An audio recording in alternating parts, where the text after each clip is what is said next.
So, yes, we know that Max was kicker, and he used to act out that way. Lucas, can you move over here? Why are you over there today? We don't just choose where we sit. Please come back to your desk. Come on.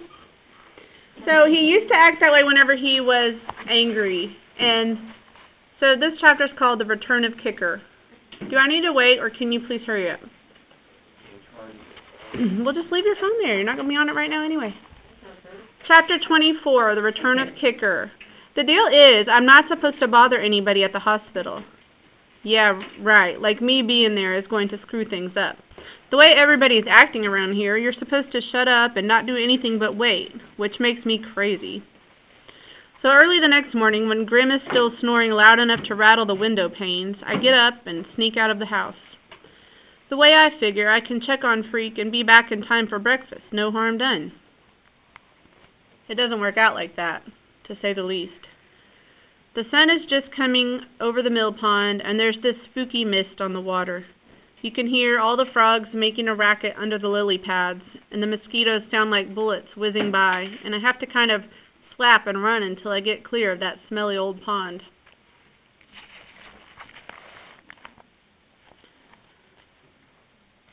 Moving fast, like the sun is chasing my heels, I'm running down this long, faint shadow of me that stretches out ahead. You can't ever catch up with it. I'm thinking with my feet like the rest of me is still asleep. Not that I'm completely alone. There's this one old guy. He's actually out cutting his lawn. He's got this headlights rigged up on on his rider mower, and he's wearing pajamas, too, like it's normal. Everybody does it. When I get to the hospital, the streetlights are just starting to click off. The lobby is empty, and there's nobody at the desk to tell me I can't be visiting patients at the crack of dawn. There are plenty of nurses in the ICU, though, and they see me coming.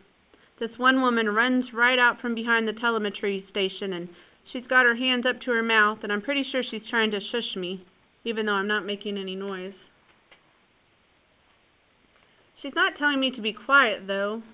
She's saying, "Oh my God, you must be Maxwell," even though she's never seen me before in her life. I go, "Is Kevin back yet?" Oh dear, she says. "Is he going to be okay?" "Oh dear," she says. "Oh dear." Now more nurses are coming out of the ICU. One of them is the one I accidentally bumped into yesterday, and when she sees me, she goes, "Better page Dr. Spivak. Kevin was her patient."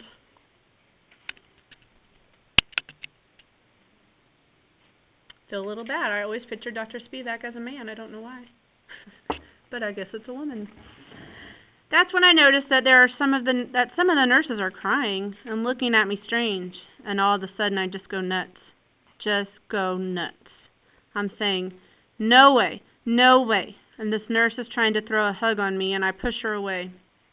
Then I'm running down the hall, and it's like I'm Kicker again, ready to just blast anybody who dares touch me. And I have to keep running. I'm skidding around the corners and bumping into walls, and no one can touch me, even if they're brave enough to try. I just keep running and running until I get to these glass doors that say medical research. The doors are locked, and it's dark inside. Behind me, people are shouting to call the guards, and I punch my hand right through the glass, and I'm inside, skidding over the broken glass through the dark. And I keep going until I come to this other set of doors. No admittance. You know what that means? No.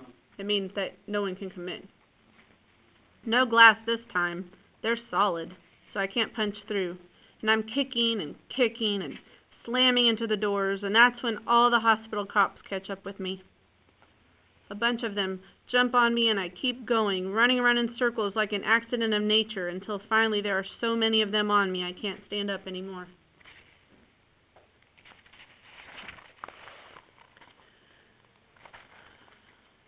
They're putting the handcuffs on my wrist and my ankles, and they're sitting on me and going, "We'll have to medicate him." And this one cop says, "With what, an elephant gun?" That's how Dr. Spivak finds me, covered with cops. She's this worried face leaning down. Her eyes are red and blurry, and she's saying, I'm sorry, Maxwell. We did our best. Better let me bandage up that hand. You're bleeding.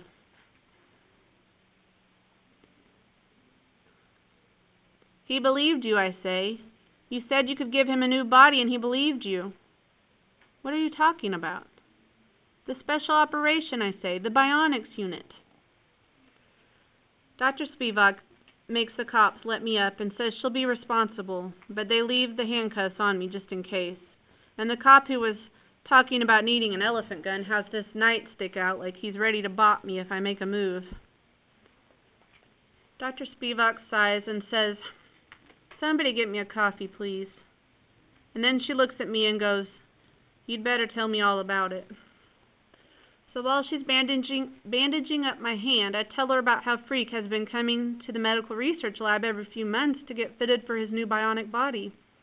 And Dr. Spivak's face goes soft and she nods to herself and says, "Well, that explains it."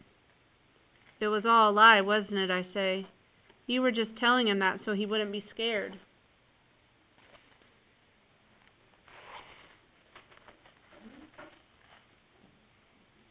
"You know better than that, Maxwell. You couldn't lie to Kevin. I tried a little fib on him when he was about 7 years old because I didn't think a child could handle the whole truth. And you know what he did? He looked up his disease in a medical dictionary.